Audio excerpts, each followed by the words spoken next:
Fala investidor, tudo bem? Aqui é o Bruno Cataoca, você está no canal do Investidor Lucrativo, seja muito bem-vindo. E nesse vídeo eu quero falar a respeito dessa queda da taxa Selic para 4,25%. Então depois que o Copom cortou a taxa Selic para o seu menor patamar histórico, muita gente ficou na dúvida sobre aonde investir o seu dinheiro e vieram perguntar a minha opinião. Então por isso eu decidi gravar esse vídeo para mostrar o que eu vou fazer com os meus investimentos, mas principalmente compartilhar com você a visão que eu tenho a respeito de todo esse cenário que o Copom está traçando aqui para o Brasil. Então se você já gostou desse assunto, clica aqui no joinha, compartilha com seus amigos e se inscreve aqui no canal ativando as notificações para não perder nenhuma novidade.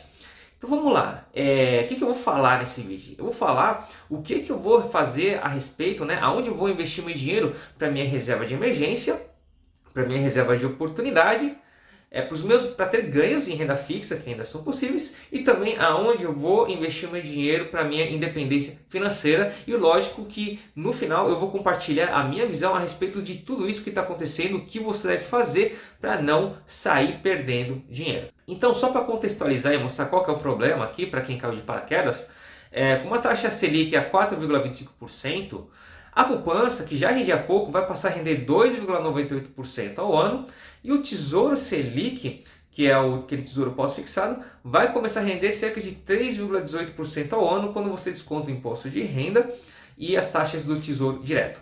O problema é que a inflação projetada para esse ano, para 2020, está em 3,4%. Então, no final das contas, mesmo que você invista na poupança, no Tesouro Selic, e veja seu dinheiro aumentando, na realidade, ele está perdendo valor porque a inflação está maior que o rendimento que você vai conseguir nesses investimentos. Então, por exemplo, se você colocasse 10 mil no Tesouro Selic agora em janeiro, no final do ano você vai ver que ele aumentou para 10.318 reais. Só que quando você desconta a inflação, na verdade os seus 10 mil estariam valendo R$ 9.978 reais aproximadamente no final do ano. Então, por causa disso, muita gente ficou com dúvida a respeito de onde investir, por exemplo, na reserva de emergência, que é uma reserva que a gente faz para utilizar só nos imprevistos e, portanto, esse dinheiro tem que estar num tipo de investimento que tenha segurança e também que permita resgatar diariamente, qualquer dia. E os investimentos que o pessoal mais utiliza são justamente a poupança. Pelo que eu vi, 40% do Brasil ainda investe na poupança e o Tesouro Selic. Então agora eu quero compartilhar o que eu vou fazer a respeito da minha reserva de emergência. Então, na verdade, eu vou acabar continuando na mesma. Por quê? Porque a reserva de emergência é aquele dinheiro que a gente tem que usar para imprevistos. A gente não quer investir para ganhar, mas também não quer investir para perder. Tá? Só que o que acontece? Eu acho que no imprevisto vale mais a pena você ter dinheiro lá, algum dinheiro para gastar, do que não ter nada, ou de correr o risco de ter menos dinheiro do que você colocou. Eu acho que não vale a pena o risco, porque, por exemplo, vai que seu filho está brincando, cai, bate a boca, quebra os dentes da frente e tem que fazer um tratamento dentário caro. Não tem como você deixar o teu filho sem dente, né? Então é bom sempre ter uma reserva de emergência que esteja pronta para você usar. Mas aqui eu quero compartilhar uma particularidade minha. Eu acho que o Tesouro Selic é uma excelente opção para reserva de emergência, sim, dentro das opções que a gente tem. Só que eu, particularmente, eu utilizo uma cooperativa de crédito privado. Só que é uma cooperativa de crédito só para quem é funcionário do Banco do Brasil ou quem tem parentes que trabalharam no Banco do Brasil, como é o meu caso. Minha mãe trabalhou no Banco do Brasil e meu irmão também trabalha. Então eu posso investir na Cooperforte, que é a cooperativa de crédito para os funcionários do Banco do Brasil.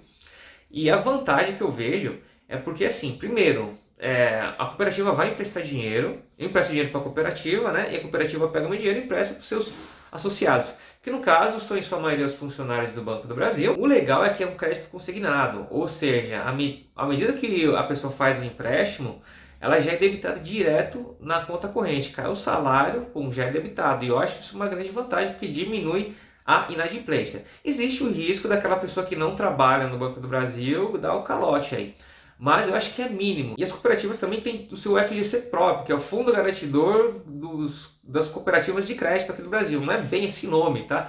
Mas funciona como FGC e tem limite, eles protegem até 250 mil por CPF, então eu acho muito interessante.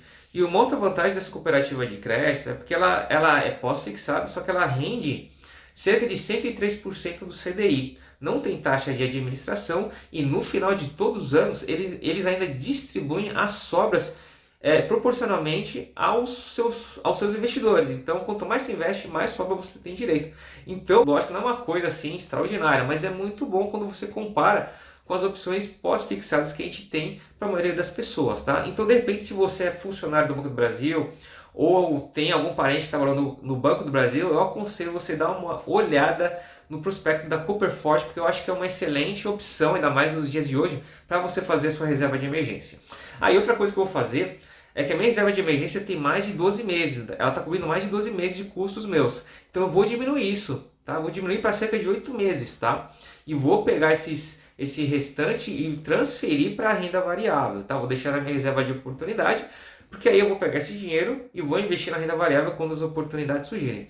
Então, se de repente você tem uma reserva de emergência muito grande, eu acho que já não vale mais muito a pena você deixar tanto assim lá. Né? Eu acho que vale a pena você pegar uma parte e mandar para a renda variável. E seguindo aqui, agora a gente vai falar sobre a reserva de oportunidade, que também tem que estar em alguma aplicação, em algum investimento que tenha liquidez diária e que tenha segurança. Porque você, quando as oportunidades na renda variável surgirem, você vai querer ter esse dinheiro à sua disposição para você aproveitar todas elas. Tá? Então aqui eu vou seguir na mesma também. Aqui a minha reserva para oportunidades está no Tesouro Selic. Eu acho que o raciocínio é o mesmo.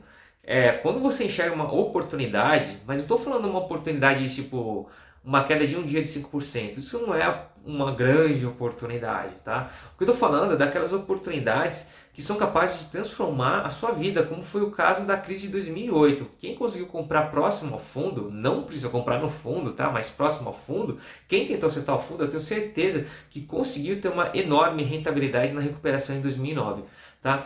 Então, eu acho que é muito interessante você ter um dinheiro à disposição. Eu acho que não vale o risco de, por exemplo, investir no Tesouro IPCA para tentar ganhar um pouquinho a mais e correr o risco de perder a oportunidade de aproveitar essas chances que aparecem na renda variável. Não são as oportunidades que aparecem direto, mas quando aparecem, você tem que ter esse dinheiro na mão. Agora vamos para a categoria de ganhos de renda fixa. Para você que quer investir dinheiro para realmente ganhar alguma coisa na renda fixa, ou primeiro porque você é muito conservador, ou segundo para aquela pessoa que investe uma parte em renda variável, mas quer ter uma parte em renda fixa para contrabalancear o risco. Então aqui você já pode ter algum tipo de rentabilidade positiva. Você pode investir no Tesouro IPCA, no pré-fixado de repente, né? E também nas opções de LCA, LCI e CDBs, né? Que de preferência paguem acima do CDI. Só que aqui você tem que deixar até o vencimento, senão não vale a pena, né? Mas enfim, esses são os investimentos que você pode fazer na renda fixa e que eu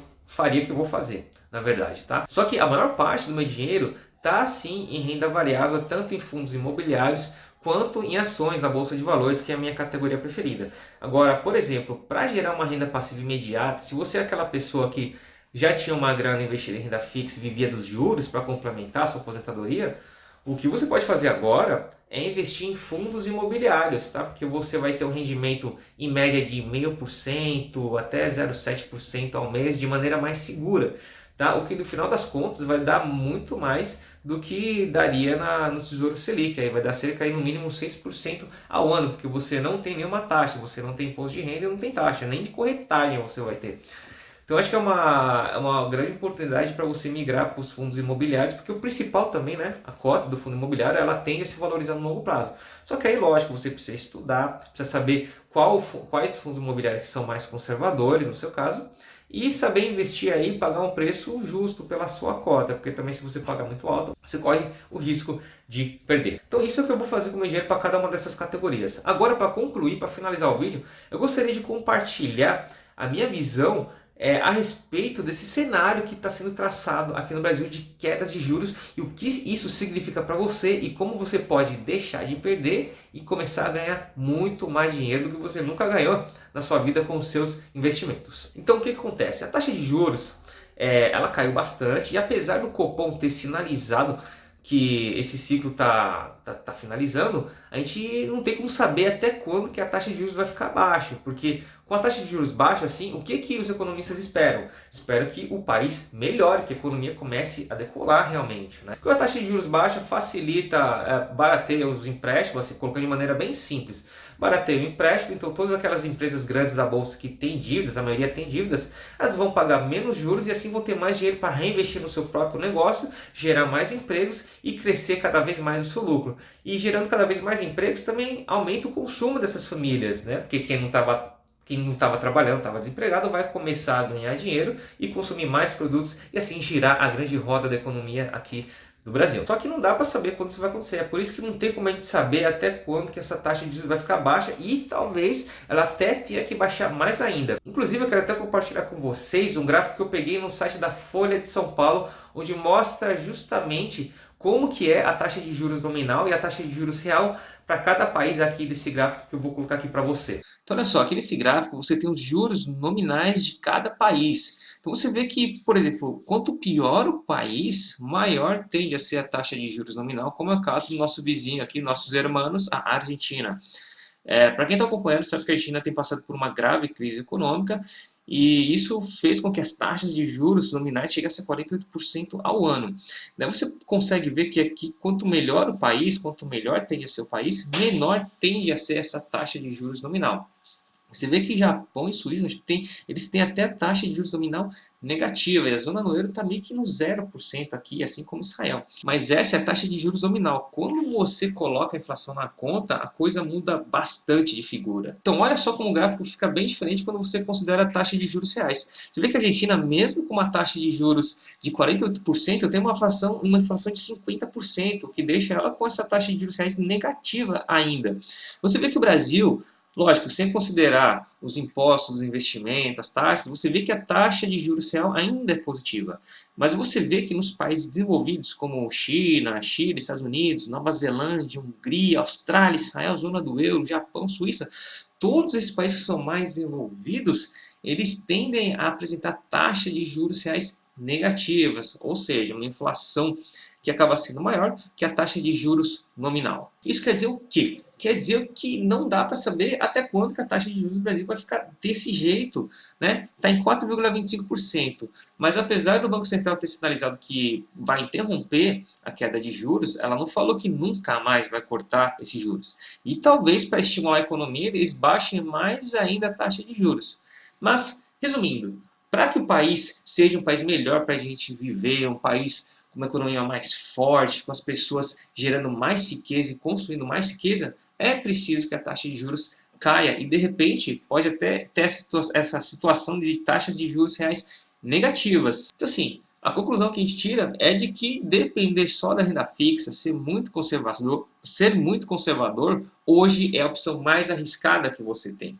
Bom, então vocês acabaram de ver aí que se o Brasil quiser ser um país realmente bom para se viver, com boas oportunidades aqui para todo mundo, para todos os brasileiros que moram aqui no país, é preciso que a taxa de juros permaneça baixa ou até mesmo caia mais para que a economia seja estimulada. Então fica cada vez mais clara a necessidade de você sair da renda fixa e cada vez mais para a renda variável. Só que eu entendo que para você que é conservador isso possa parecer um salto muito grande. Só que eu estou aqui para falar para vocês que existe uma maneira de você investir conservadoramente na bolsa de valores e ter altos ganhos.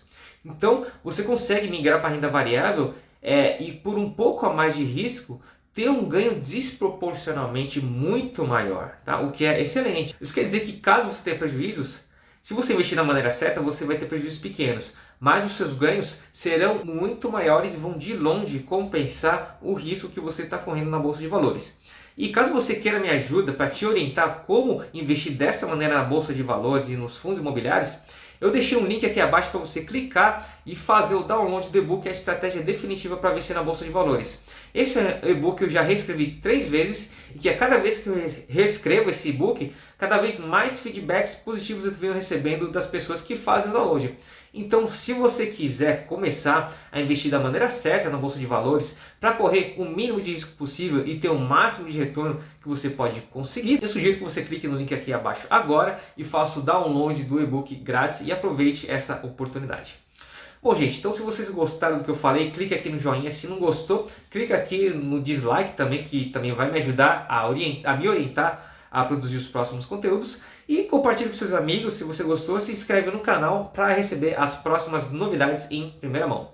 Então nesse vídeo eu vou ficando por aqui e a gente se fala no próximo vídeo. Um grande abraço, tchau, tchau.